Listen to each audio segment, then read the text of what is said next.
Can someone please tell me what they think of War of the Rohirrim, because I cannot trust my own judgment.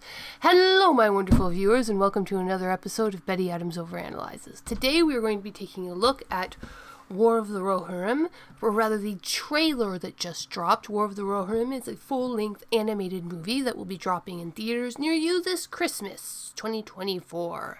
It claims to tell one of the stories from Tolkien's Legendarium about a conflict amidst the Rohirrim set about 200 years before the events of The Hobbit and Lord of the Rings.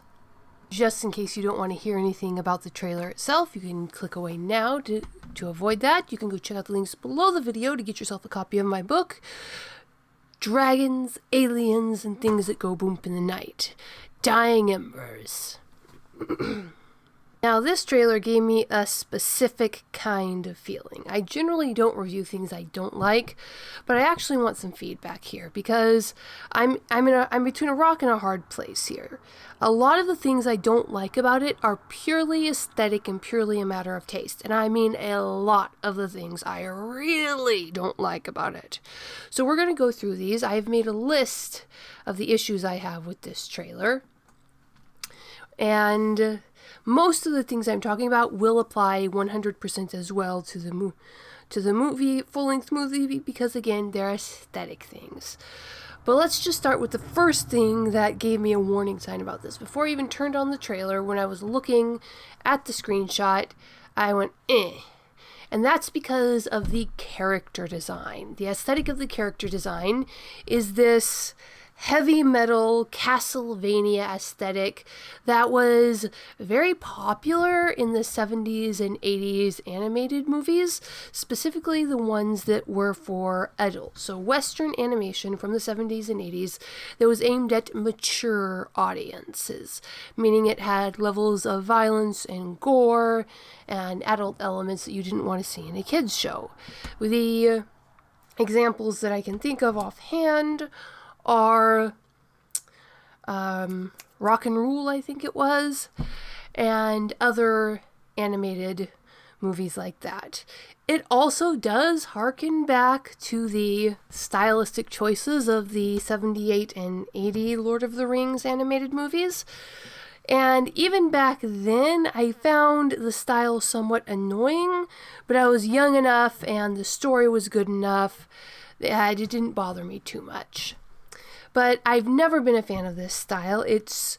I think it just might be a little too realistic. It might fall into the uncanny valley. But that's just issue number one. The stylistic character designs are of a type that I associated with movies that were unpleasant for me. I didn't like the gore, didn't like the violence. I was never a fan of those kind of movies. The one exception being that the original Lord of the Rings animated series. Issue number two, the motion capture style animation hybrid movement of the characters in the trailer. It takes the movement in the show and plunks it right down in the worst part of the uncanny valley for me. Watching these characters move is just repulsive to me. And this is another of those things. Is it because, well, if you're on the spectrum, certain things bother you that don't bother other people? Do you enjoy looking at how the characters move in this trailer? Especially when you're looking at individual humans running and walking. It's not natural, but it's not mechanical either. It's very, very unpleasant for me to look at. So issue number one, the aesthetic of the character design is personally repulsive to me. Issue number two, the movement of the animation is personally repulsive to me. You can see why I don't want to trust my judgment here and condemn this show, because maybe a lot of people like that. Also, the thing that this harkens back to the 70s and 80s and for those more mature movies are the thematic reveling in the blood, violence, unfairness, and injustice of those people who think realism only applies to the unpleasant, the gritty, the nasty. I like to harken back to a quote from one of Lucy Maud Montgomery's lesser-known books, Emily Rises, where she's receiving advice from her dying mentor as an author. And he says a pine wood is as realistic as a pigsty and just as pleasant, so don't worry about your work being unrealistic. And this show seems to be taking the other way. This show seems to be dwelling on the unjust, the dark, the violent, the gory. I mean, did we learn nothing from Denthor? Put down the Palantari. Sauron will show you nothing of hope and truth. Again, this is purely an aesthetic choice of the creators. They chose to dwell on these elements of the storytelling instead of taking the Mr. Rogers approach of finding the helpers. Again, this is what I've gotten from the trailer. This is the first one that may not apply to the movie as a whole, but as an aesthetic, I think it will. And again, personal taste. Maybe some people like that. I'm sure they do. There's plenty of movies out there that were successful enough to prove it. Point 4. This one is purely aesthetic. Definitely applies to the whole movie. The way the colors on the characters' faces do not blend reminds me strongly of our WBY. Ruby, however you want to say it. I tried to watch Ruby. I really tried. I sat down and I gritted my teeth, but looking at those characters was so deeply unpleasant for me. And I know I'm not the only one. I've had other friends mention that they couldn't watch Ruby for the same reason. They look like wax corpses, the Ruby characters especially, but you get a lesser effect, but it's still distinctly that similar wax corpse effect. When you're looking at the main character, the protagonist looks like a reanimated wax corpse. Obviously, some people like that style of coloring and animation. Again, it just repulses me. 4 points of personal aesthetic choice. That it's almost as if the show were specifically designed to be repellent to me personally. Clearly not, but that's what it feels like. Then, and this is more of a storytelling thing, there are blatant member berries glaring out of the trailer. So as we're going down this list, we're moving from things that I'm pretty sure are matters of my own taste to actual flaws in the storytelling that are revealed in the trailer. The fact that the member berries were so awkwardly placed in the trailer does not necessarily mean that the member berries will be awkwardly placed in the story. They might actually serve a very logical purpose in the story and blend well, but the fact that they were so awkwardly placed in the trailer, the fact that the PR team of this movie, responsible for promoting what was best in the movie, could not find a better place to shove, what do we call it, Chekhov's bag of rings into the trailer, does not bode well. Then we have this glaring inconsistency in the costume. When the trailer openings, we have these beautiful robes that are very, very consistent with the Peter Jackson aesthetic.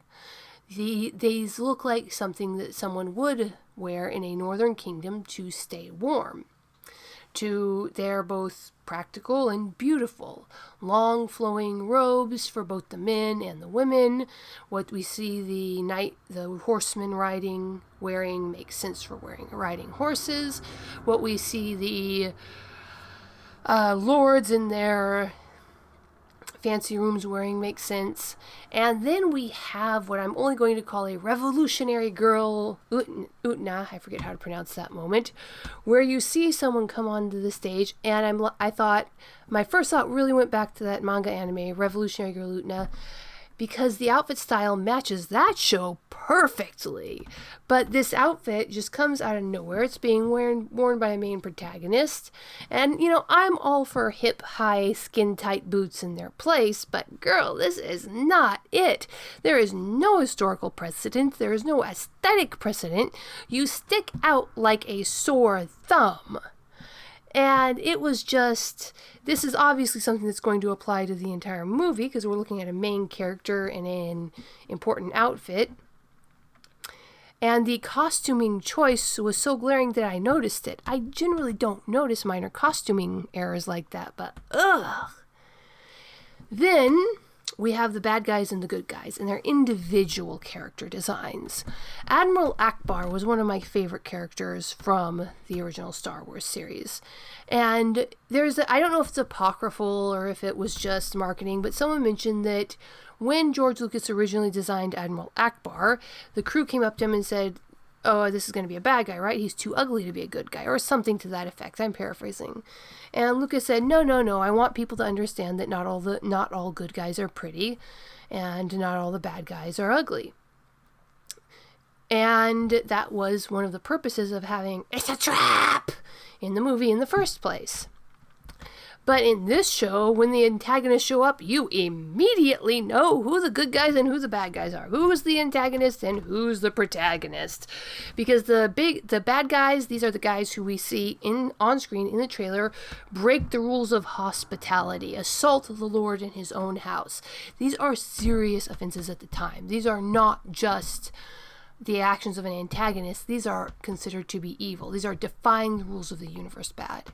They're just straight up ugly, whereas the protagonists are unnaturally beautiful. The fat, ugly usurper trying to take down the glorious, beautiful king. Ugly bad, pretty good. Except, of course, the sexy one that one of the protags has to lust over and angst over. This is a level of downright pathetic storytelling that I am just cringing to see in a mainstream animated movie that's going to debut in theaters. The making your antagonist a grossly, revoltingly ugly person to contrast them to the physically beautiful, perfect protagonist is a shorthand that is used usually in poorly written or much older children's shows. And this is not a children's show. And the fact that the show is using this shorthand, the fact that as soon as all the characters are in one scene, you can tell who the bad guys are instantly, does not bode well for the storytelling in this movie. Then we have the introduction. Just like with the original Lord of the Rings, first Lord of the Rings movie, we get an ethereal narrator talking over the scene. But instead of just speaking like a history book, like she's speaking to someone of Middle-earth, the narrator speaks to us, the audience, in the context that she knows we are the audience watching a movie. It's not terribly obvious. It's not nearly as bad as Point 7, but this does break the fourth wall. The narrator, the ethereal narrator, who is supposed to be this nature spirit elf, breaks the fourth wall and speaks distinctly from the context of her words. We know she's speaking to us, the audience, not from a history book in universe, not to the people of this universe. And it sounds like this is supposed to be an in-world voice like Galadriel in the first movie. This is not a good choice as a storytelling element. Again, it breaks the fourth wall very awkwardly first thing, and it does not set the movie off on a good start. And this trailer, mind you, a trailer is supposed to show you the most exciting parts of the show. So this trailer, it's barely 2.5 minutes long when you get right down to what it's showing us.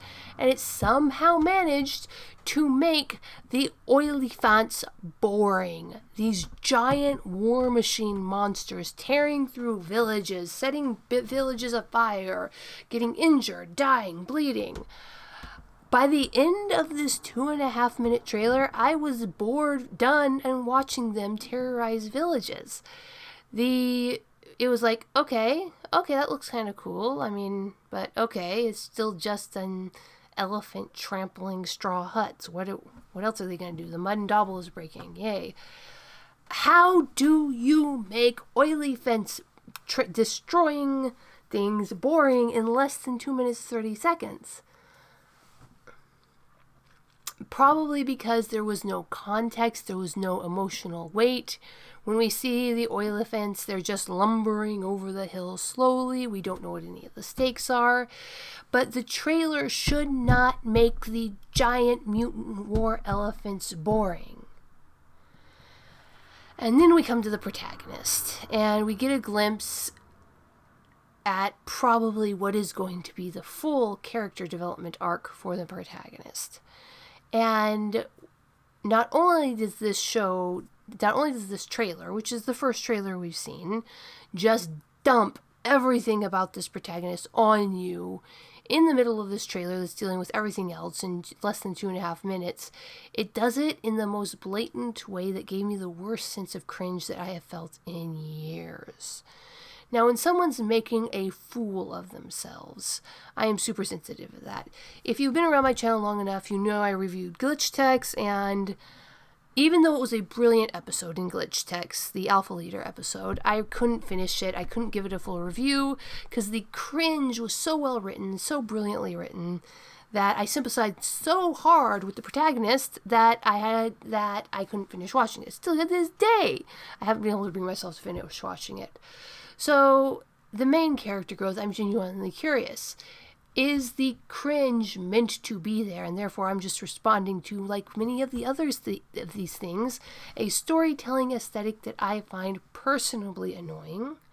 Or is this just a badly written character development? Ultimately, I don't hate the trailer. Ultimately, I don't like the trailer. It just feels like something vaguely unpleasant that I really, really want to avoid. Kind of like Ruby, only I didn't have quite this urge to avoid Ruby. I tried to stick out Ruby for the first episode. I can't hate this trailer. It just kind of sits there, and I hope I didn't accidentally smear any on my mental shoes to track over my personal creative carpets. It's just a pile of But as I think I have clearly illustrated, many of the elements that made this trailer so unpleasant for me are due to my own personal preferences and entertainment. But this actually felt something like JoJo's Bizarre Adventure to me, which is one of the most popular anime and manga in the world right now. I can't stand JoJo's Bizarre Adventure. This felt something like Rock and Rule, which is a mature, was it rated R or PG-13? I can't remember. Well, it was nothing that I would ever want to finish watching. I've only seen clips of it, but it's just something that I would find very unpleasant. But again, people love it. It's a cult classic. I don't like Aliens, the franchise. I like Aliens as a concept, but not the franchise. And those are my personal tastes, my personal aesthetics. So I am really curious to find out what other people think of this trailer. So tell me in the comments, does anybody else just find this cringe and annoying and something that you don't want to touch? Or is it just the fact that the creators managed to hit the character design, the animation style, the thematic focus, the color blending, the presence of the member berries, the glaring inconsistency in costuming? Did they just manage to hit every single element that I personally don't like, and it's actually going to be a pretty decent trailer? It's a pretty decent trailer, and going to be a pretty decent film? Or is it just, Leave a comment below telling me what you think. Hit that like and subscribe button, and peace out, my wonderful viewer. Escape into another world with the writings of author Betty Adams. Two worlds, one of utter absurdity, one of dramatic tension, both alike in aliens absolutely astounded by human behavior. Humans are weird, short, absurd science fiction stories. Flying sparks, dragons, aliens, and things that go boom in the night.